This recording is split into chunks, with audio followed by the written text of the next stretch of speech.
You ever get that weird feeling someone doesn't really like you, but they'll never say it out loud? They smile, they talk, they act polite, but something just feels off. It's like there's this quiet tension you can't quite name. Here's the truth most people miss. Dislike rarely shows up in words. It shows up in energy. And once you know what to look for, you'll start seeing it everywhere. The Stoics understood this better than anyone. They could read people, not through gossip or drama, but through behavior, silence, and small shifts in respect. In this video, we're going to uncover 4 subtle signs someone might secretly dislike you. And more importantly, how a Stoic would respond without losing peace or dignity. Because once you see these signs clearly, you'll never mistake fake respect for real friendship again. Chapter 1.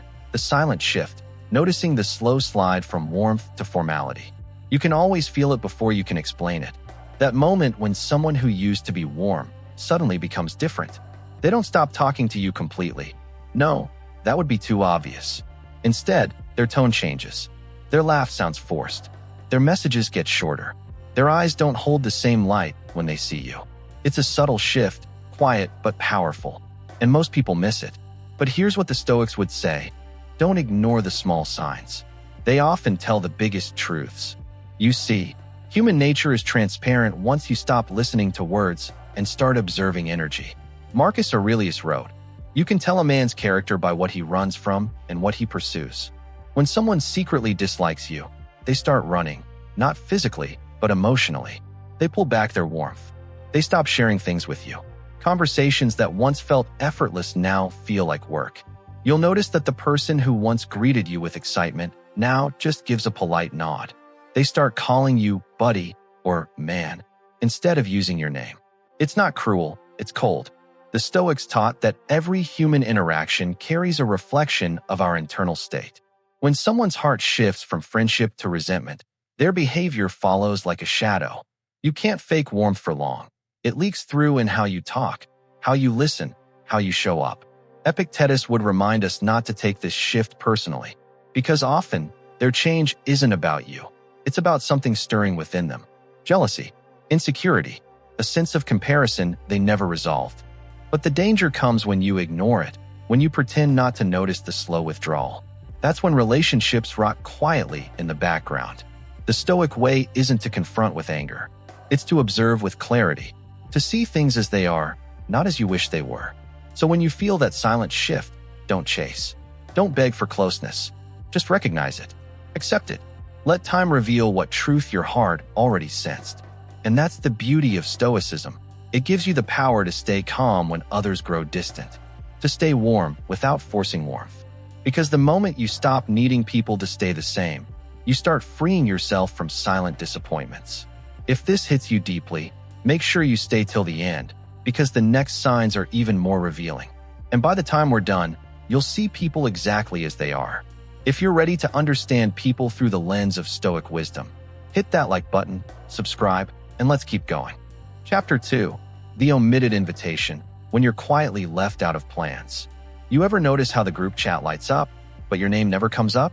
It's small, it's quiet, but it hurts more than a loud fight. This is the omitted invitation. It's not a dramatic breakup. It's a slow erasure. You used to be in the plans, the hangouts, the dinners, the last-minute road trips. Then one week, one message thread, one weekend at a time, you're simply not invited. No explanation, no awkwardness, just absence. That silence says a lot. People don't always speak dislike out loud. They signal it with what they keep out. Leaving you out costs them nothing. But to you, it feels like being invisible. Let me tell you a story. A friend of mine used to get texts about every small plan. Then the text stopped. At first, he thought it was busyness. Weeks passed. Photos started showing up from the nights he didn't know about. When he asked, the reply was a shrug and, "Oh, we thought you were busy." That shrug was the truth. He wasn't busy. He was excluded. Stoics taught us to watch for actions, not promises. Actions are the loudest truth. If someone wanted you there, they would make room. They would bend a little. They would ask.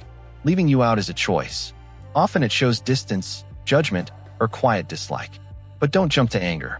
The Stoics also taught to check the facts. Maybe it was an honest mistake. Maybe one person handled the invites and forgot. So look for a pattern. One missed event is not proof. 3. 6. When exclusion repeats, it becomes a map of how they value you. Why do people do this? Sometimes it's simple, they prefer other company. Sometimes it's deeper, envy, competition, or the need to belong somewhere else. When someone doubts your value, they silently carve a space without you. They test the air. If you won't protest, they'll keep the space empty. Here's the Stoic response. Not drama, not pleading. Calm clarity.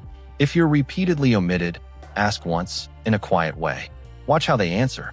A genuine friend will feel it and make amends.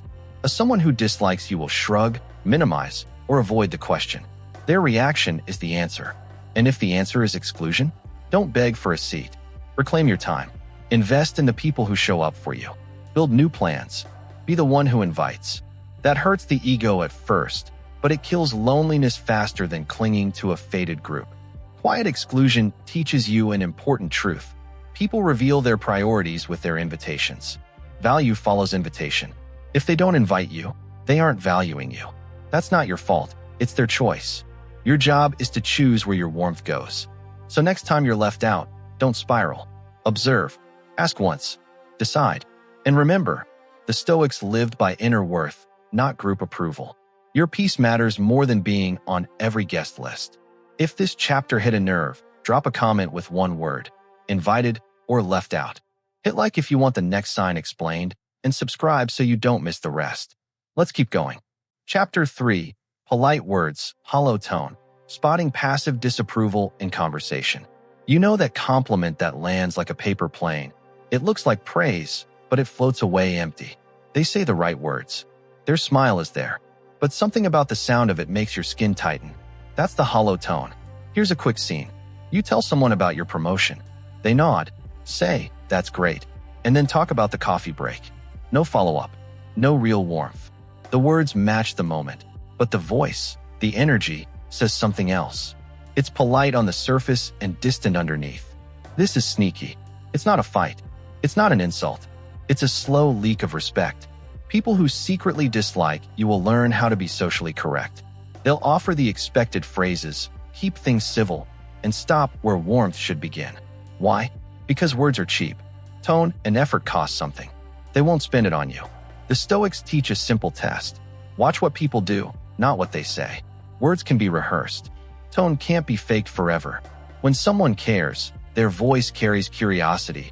They ask one more question. They remember a small detail.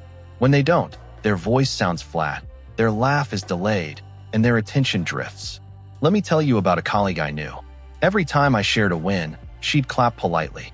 But later, when I needed a small favor, she'd ghost. When I brought it up gently, she said, "Oh, I didn't see your message." Her words kept things tidy. Her tone and timing told a different story. Over time, I stopped chasing explanations. I started observing habits. Habits never lie. So how do you spot hollow tone in real time? Listen for 3 things. 1. Follow-up energy. Do they ask one more thing or move on? 2. Timing. Do they respond quickly with warmth or delay until it's convenient? 3.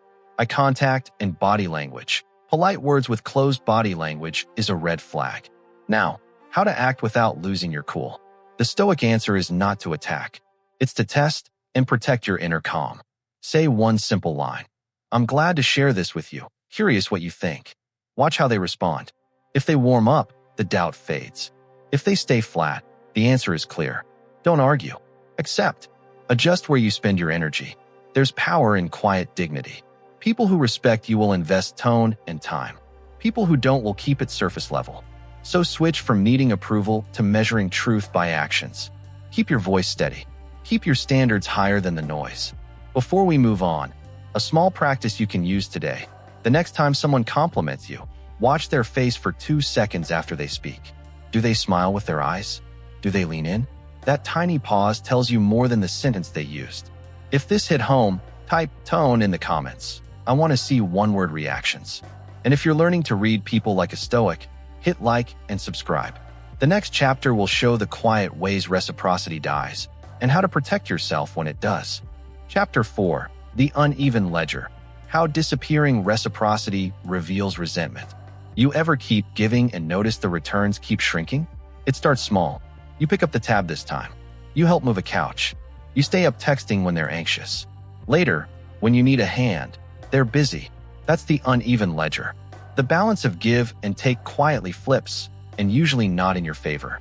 Picture this. You helped a friend find a job. You spend hours editing their CV. You called contacts. They landed the role and thank you once. Months later, you lose a gig and you get one short message. Oh man, that sucks. No effort. No offer to help. You feel the sting. That sting is truth wearing a polite mask. Stoics taught something simple. Justice runs through relationships. People who respect you repay effort with effort. Not always equally, but with care. When someone starts taking more than they give, it's rarely random. It's a sign. Maybe they're resentful. Maybe they've moved their loyalty. Maybe they decided you're just useful. So how do you spot it? Watch the ledger. Not with a ledger book. With your memory. Ask 3 quick questions after interactions. 1. Did I show up for them recently? 2. Did they show up for me in the same way? 3. Is their help consistent or only when it's convenient? If the answers tilt toward you doing all the work, you're holding an unbalanced account. Here's a story. I had a colleague who always asked me to cover shifts. I said yes.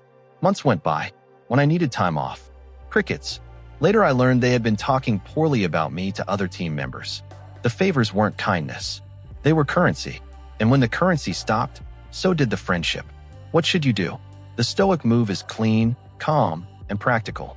First, count your investment. Not to keep score like a scoreboard, but to see if you are draining yourself. If you've been giving more than you can afford emotionally, that's your signal to act. Second, test gently. Ask for a small, specific favor. Don't accuse. Don't dramatize. Just watch the response. A real friend will bend. A fake friend will make excuses or ignore you. Third, set boundaries. If the ledger stays uneven, pull back. Offer less until reciprocity returns. Protect your time and warmth. This isn't coldness. It's self-respect. Fourth, communicate once, simply. Say something like, I've been there for you a lot lately. I need a little help now. Watch how they react. Their reaction is the full answer. Remember, Stoics don't punish. They withdraw from toxicity. They invest energy where it grows. If the other person values you, they will notice the change and step up. If they don't, now you've learned where to place your love and your limits. A small practice you can try today.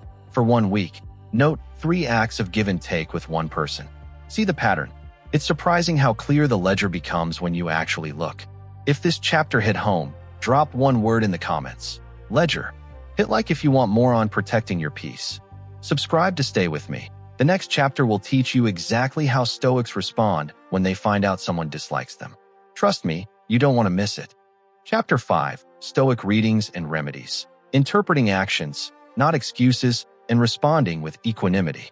Here's the truth most people never want to face. Not everyone who smiles at you is a friend, and not every loss is meant to be fixed. Sometimes, people show you who they are in small ways, and the Stoic way is to believe them. Think about it. How many times have you caught yourself making excuses for someone's coldness? They're just tired. They're going through something. They didn't mean it like that. We do this because we want peace, but what we really create is denial. The Stoics called this living against nature, seeing the world not as it is, but as we wish it to be. Marcus Aurelius warned, you suffer more from your imagination than from reality. So when someone's behavior starts shifting, when the warmth fades, the invitations stop, the tone turns hollow, and the reciprocity disappears, that's not paranoia. That's perception. The Stoic task is to see clearly, not bitterly. Here's what Epictetus would do. He'd observe, not react. He'd say, this person shows less virtue. Then my job is not to fix them, but to protect my peace. That's the Stoic difference. Most people chase closure. The Stoic chases composure. Let me paint a picture. Imagine a friend who's been slowly pulling away. You finally notice, and instead of texting a paragraph about how you feel, you simply stop forcing things. You match their energy quietly. Days pass, and you realize something. Your peace returns. That's not coldness. That's self-respect. The Stoics believed every relationship is a test of your inner control. You can't make people like you, but you can control how much of your soul you pour into those who don't. Seneca once said, a wise man is content with himself, yet ready to help others. That means you can care deeply, but still let go when caring becomes one-sided. So here's your remedy, your Stoic playbook for handling hidden dislike. 1. Observe, don't accuse. Let people's actions reveal their truth. Time exposes what words try to hide. 2. Detach with grace. Don't slam the door. Just stop knocking. That silence says more than any speech. 3. Protect your energy. You can't control if people dislike you, but you can decide how much it costs your peace. 4. Focus on virtue, not validation. The Stoic path is to rise above pettiness. When others act small, you stay still, steady, and free. Because here's what happens when you practice this: the world becomes quiet. The noise of fake approval fades, and what's left is clarity. You stop wondering who's real, because time and truth reveal everything you need to know. Remember this: the Stoic doesn't lose people, they lose distractions.